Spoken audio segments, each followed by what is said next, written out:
Where do you get the ideas from? We just sit down and work. Yes. As far as writing is concerned, I mean, we.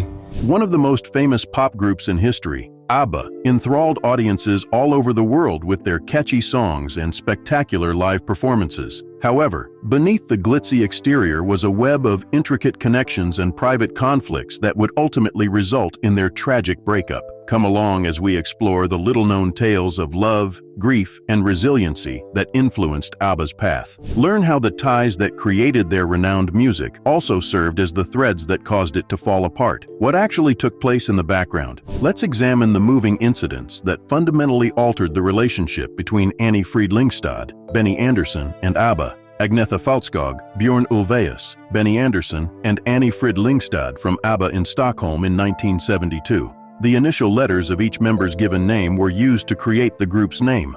Following their victory with Waterloo in the 1974 Eurovision Song Contest, the group quickly rose to fame around the world, with a string of hits like Dancing Queen and Mamma Mia. Even with these group accomplishments, there were still tensions in the ABBA relationships. The disintegration of Benny Andersson and Anni-Frid romantic relationship, which had begun so passionately and fruitfully but deteriorated to the point where they split up in 1980 and got divorced in 1981, was one of the most daunting obstacles. Remarkably, Andersson and Lyngstad maintained their working relationship at ABBA in spite of all of their issues. We can collaborate much more effectively now that Benny and I are no longer together, as Lyngstad herself has stated. We still communicate, but our relationship is not as strong as it once was. With over 380 million records sold worldwide, their creative partnership proved to be the foundation of ABBA's success. He has made enormous contributions to ABBA, and both Andersson and Lyngstad were vital members of the group. In addition to working with Björn Ulvaeus to co-write several of their greatest hits, including Waterloo, SOS, Dancing Queen, and The Winner Takes It All, Andersson also produced the highly regarded solo album Frida for Lyngstad in 1971. Even though Andersson and Lyngstad's relationship had its ups and downs, their creative collaboration solidified their status as one of pop music's most amazing couples. The couple co-created the popular musical and movie Mamma Mia. However, Agnetha Falskog and Björn Ulvaeus, another couple in the group, also did not fall behind. Relationship between Falskog and Björn Ulvaeus were married in 1971 after meeting in 1969. In addition to producing 2 children and an unrivaled musical success, it was the ideal match. Personal and professional lives would blend together to give the appearance of false harmony at the forefront of ABBA's global ascent. However, tensions grew behind the scenes. ABBA had peaked by 1979, and their marriage ended at that time.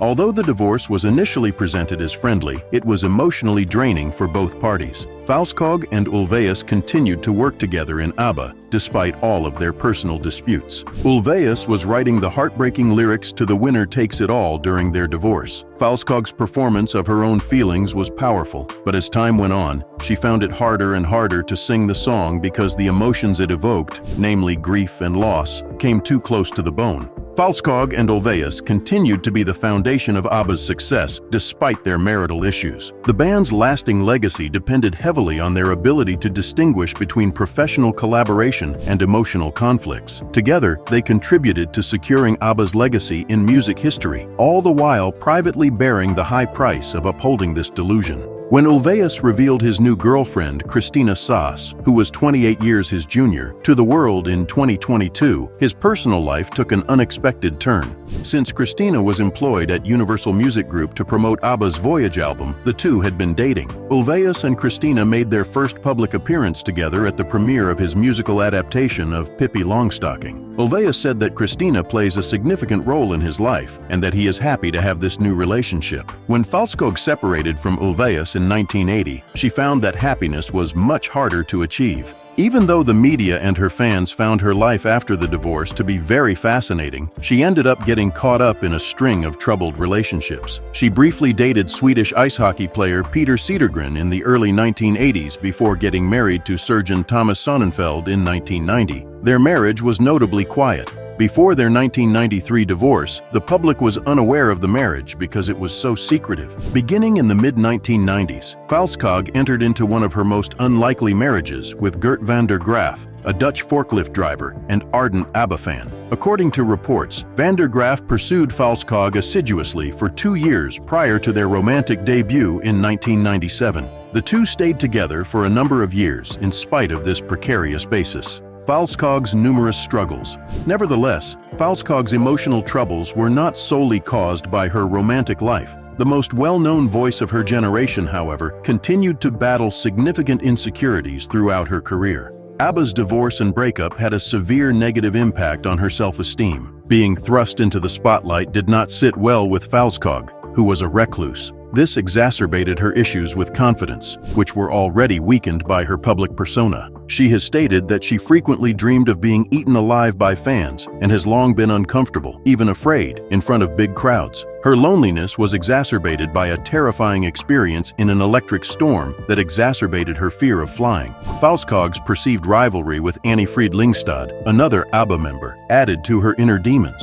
Falskog acknowledged that the two female singers' disparate temperaments and backgrounds caused friction between them, despite the fact that they were always polite to one another in public. She disclosed that Frida and I had different upbringings, temperaments, and personalities, and that they occasionally became irate and weary of each other. Her insecurities were exacerbated by this perceived competition, particularly with regard to her self-image. The fact that Agnetha Falskog was uncomfortable using the language was another exceptional issue. Even though she was talented enough to perform on any stage across the world, she was still quite insecure about it. She felt particularly vulnerable during public appearances and interviews because she was unable to fully express herself in English, particularly in front of an international audience. Like the elusive Greta Garbo, she felt compelled to step away from the spotlight of fame after adding this to the many layers of her public persona. Her linguistic challenges are most prominently displayed during the heyday of ABBA's global success. English put a lot of pressure on Falskog to perform while preserving the group's polished image because she wasn't a native English speaker. Her feelings of inadequacy were exacerbated by the expectation of flawless performances and interviews in a foreign language. She avoided exposure or situations where she felt unprepared because of the pressure she was under, which fueled her even more reclusive tendencies, like hiding from the public. But Falskog's troubles went beyond her career. She also had to deal with horrific personal tragedies, beginning with the untimely death of her mother, Birgit Falskog, in 1986. After Birgit, who battled depression, died tragically, there was conjecture regarding her mental state and the circumstances of her death.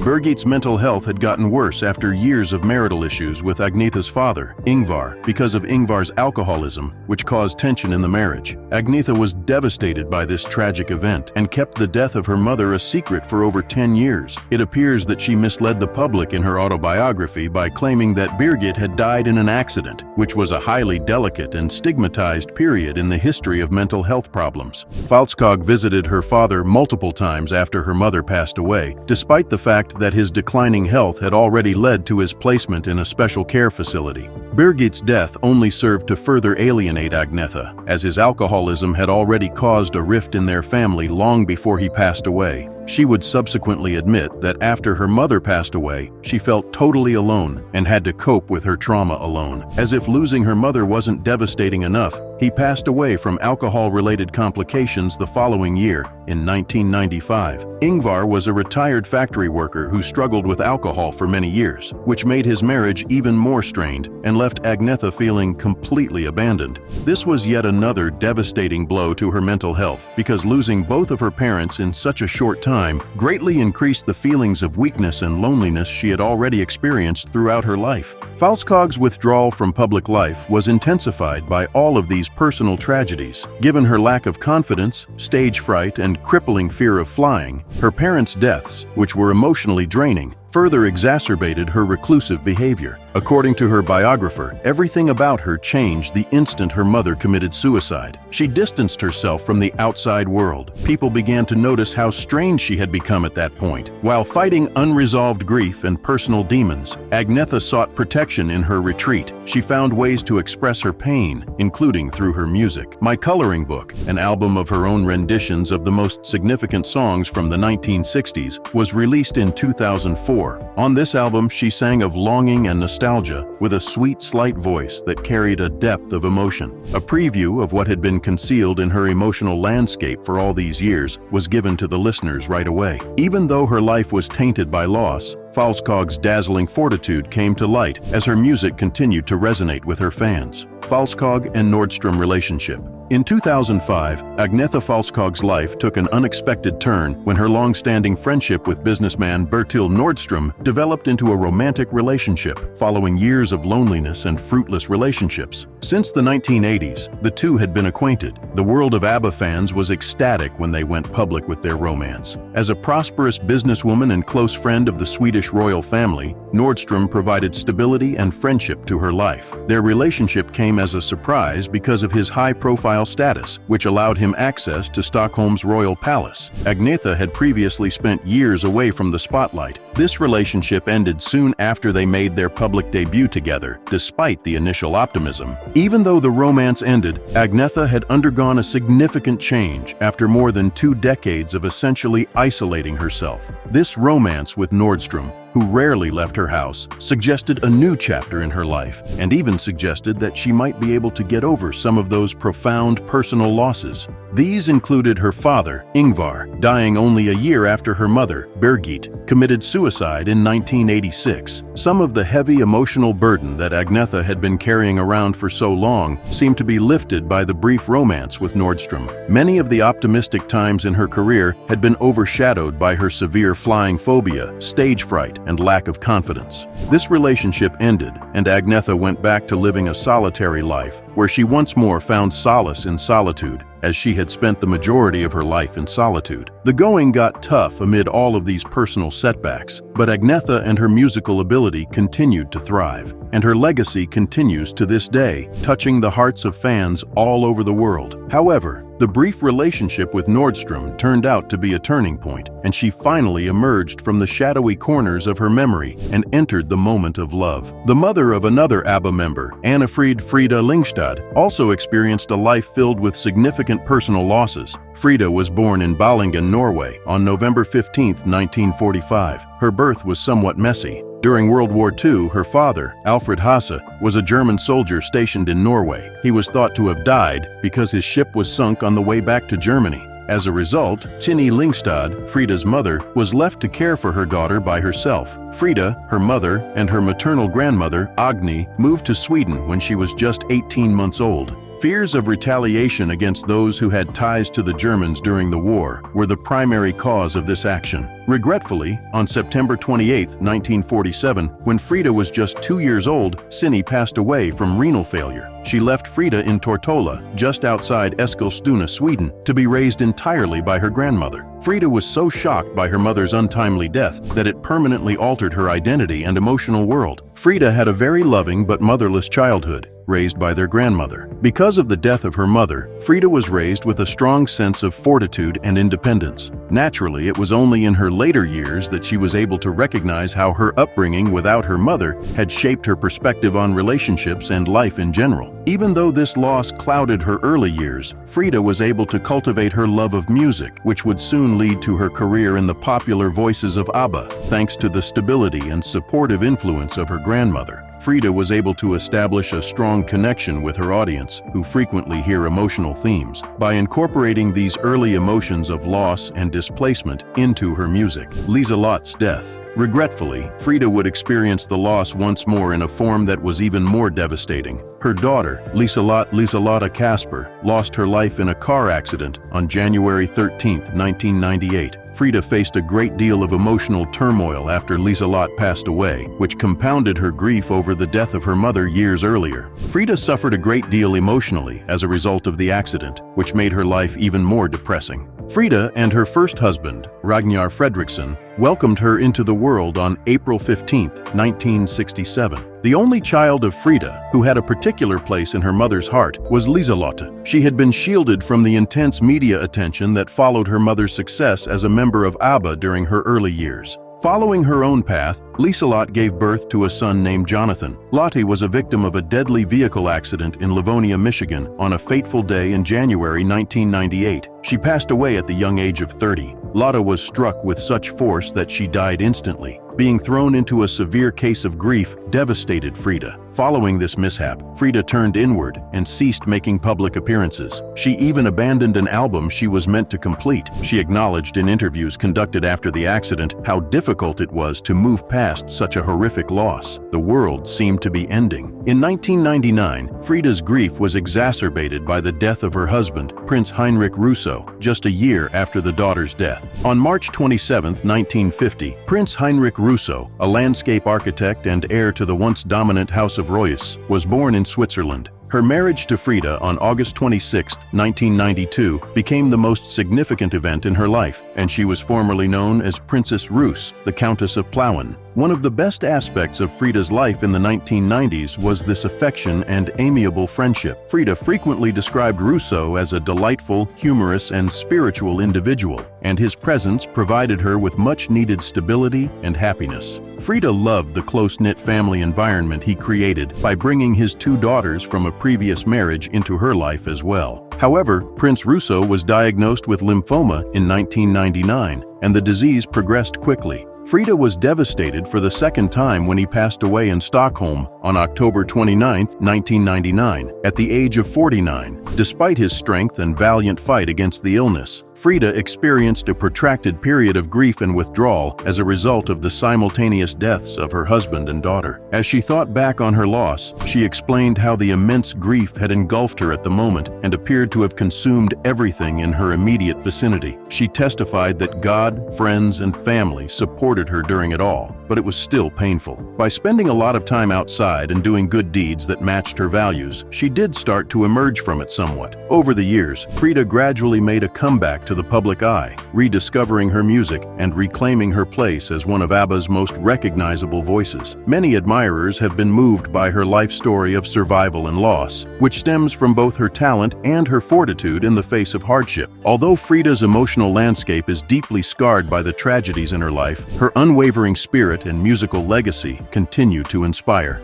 ABBA's history and the reasons for their success. ABBA was a Swedish pop group that became a global sensation in the 1970s and early 1980s, and they are now among the best-selling musicians of all time. The sound of its quintet members was quite distinctive. In fact, the pop of their era blended with Swedish folk. Their polished signature sound came from their advanced use of then-new recording techniques like double tracking. Nearly every listener from all walks of life could relate to the lyrics of ABBA's songs, which frequently dealt with themes of love, loss, and heartbreak.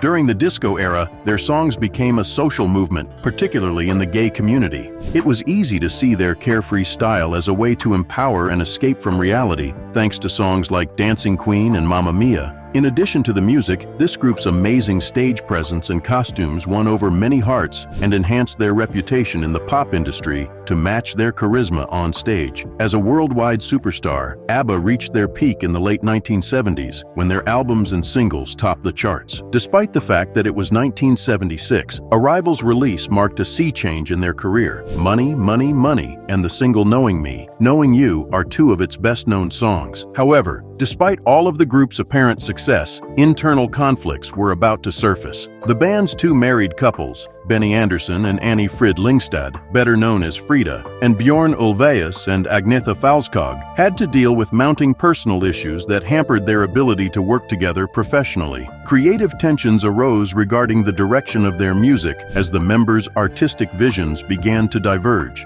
Additionally, as their mental health started to suffer from constant touring and recording, they developed a desire to pursue solo projects, which made the group dynamics even more complicated. Band members yearned for privacy and a break from the constant public attention, but fame came at a cost. After releasing The Visitors in 1982, ABBA declared an indefinite hiatus. The members went on to pursue solo careers, and the distance they created signified the end of an era, even though they never formally disbanded. However, their breakup had no impact on ABBA's legacy. Their timeless songs persisted in reverberating through generations of music lovers, giving them a distinctive mark on popular culture. After ABBA, Benny Andersson, the band's creative force, and Björn Ulvaeus went on to achieve enormous success in a variety of fields. Additionally, their partnership expanded into new venues, solidifying their position in the entertainment industry. The musical Chess, which was developed in 1984 in partnership with lyricist Tim Rice, is arguably the most well-known post-ABBA endeavor. This musical,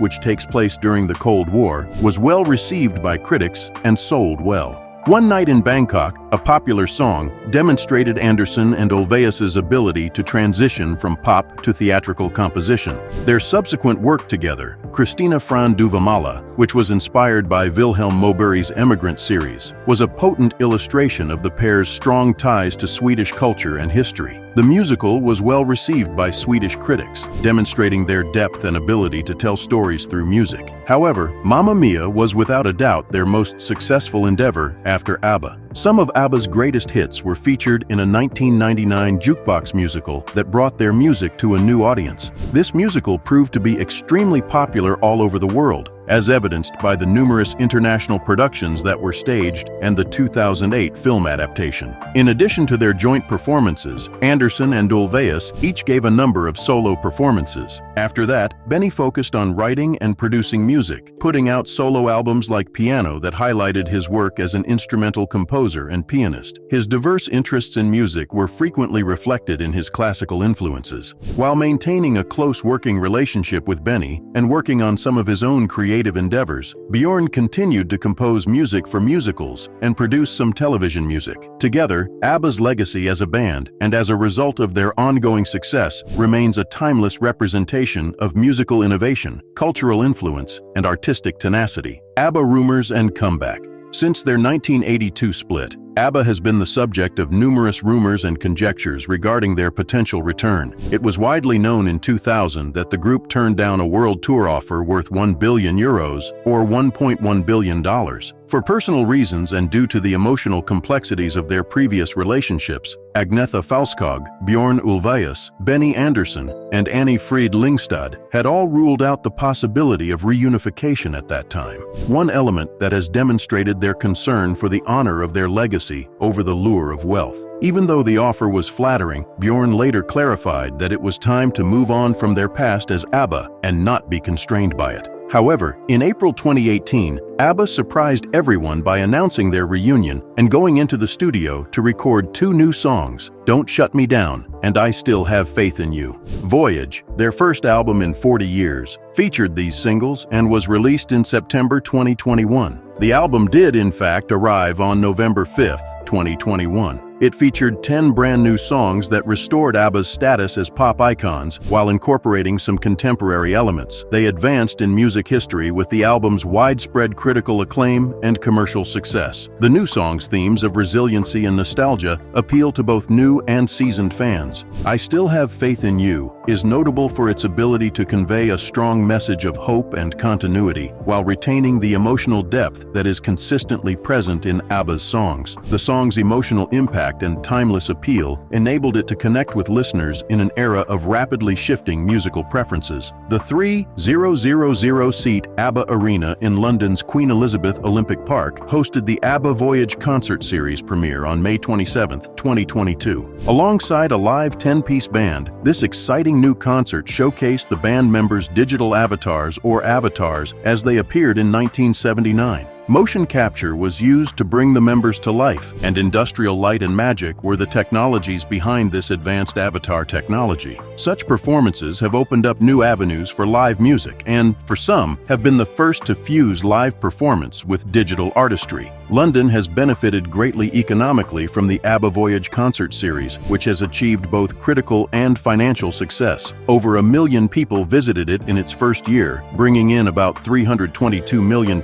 for the local economy. It has operated at nearly full capacity. In the 15 months since it opened, almost 1.5 million tickets have been sold, with an average cost of £85 or $105. This strong ticket sales performance generates a significant amount of revenue for the concert venue and other nearby businesses. The socio-economic impact of ABBA Voyage is equally impressive, as it supports over 5,000 jobs in London. ranging from the concert venue itself to associated industries like transportation and hospitality. The unexpected influx of foreign visitors increased local spending on lodging, dining, and entertainment, setting the stage for London's post-pandemic cultural and economic recovery. More significant than the financial impact, ABBA Voyage was a turning point in the cultural development of live music. It brought together the digital and physical worlds to create a template for a phygital concert. In addition to artists who are unable to tour, this new model is crucial for those who have passed away or are no longer able to do so. It has received praise from critics. Once again,